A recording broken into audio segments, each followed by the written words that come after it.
চন্দ্রকোনায় সরকারি পরিষেবা থেকে বঞ্চিত, এতে এলাকাবাসীরা ক্ষুব্ধ। পশ্চিম মেদিনীপুর জেলা চন্দ্রকোনায় ১ নম্বর ব্লকের যারা ২ গ্রাম পঞ্চায়েতটি বর্তমানে তৃণমূলের দখলে, কিন্তু নির্বাচনের ফল ঘোষণার দিন থেকে গ্রাম পঞ্চায়েতে আসছে না গ্রাম পঞ্চায়েত প্রধান উমাশঙ্কর চৌধুরী বলে অভিযোগ। হ্যাঁ, পোস্টার দেওয়া আছে, আমিও দেখলাম। সেটা পোস্টার দেখে আমরা 4 জন বিজেপির পঞ্চায়েত সদস্য আছি, আমরা এসেছি গ্রামবাসীর কাছে, জনসাধারণের সঙ্গে কথা বললাম। তাদের সঙ্গে যে কি ব্যাপার কথা বলে জানা গেল যে এই অঞ্চলে প্রচুর দুর্নীতি হয়েছে, মানুষের কাজকর্ম হয়নি।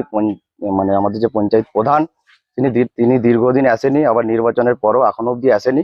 এর ফলে সরকারি পরিষেবা থেকে বঞ্চিত হচ্ছে এলাকাবাসী। এতেই ক্ষিপ্ত এই গ্রামের মানুষজন গ্রাম পঞ্চায়েত কার্যালয়ে প্রধানের সন্ধানে লাগালো পোস্টার। ঘটনায় পড়ে গিয়েছে শোরগোল। দীর্ঘ কয়েক বছর আমরা করে এসেছি।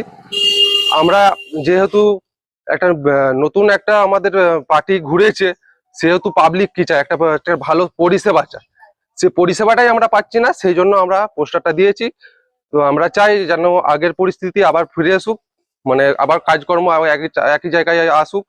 পশ্চিম মেদিনীপুর থেকে কল্যাণ মণ্ডলের রিপোর্ট, গ্লোব নিউজ। এখন থেকে গ্লোব টিভি দেখুন আপনার স্মার্টফোনেও। গুগল প্লে স্টোর অথবা অ্যাপল স্টোর থেকে ডাউনলোড করুন গ্লোব টিভি লাইভ অ্যাপ। এছাড়া জিও টিভি অ্যাপ থেকে দেখুন গ্লোব টিভি লাইভ।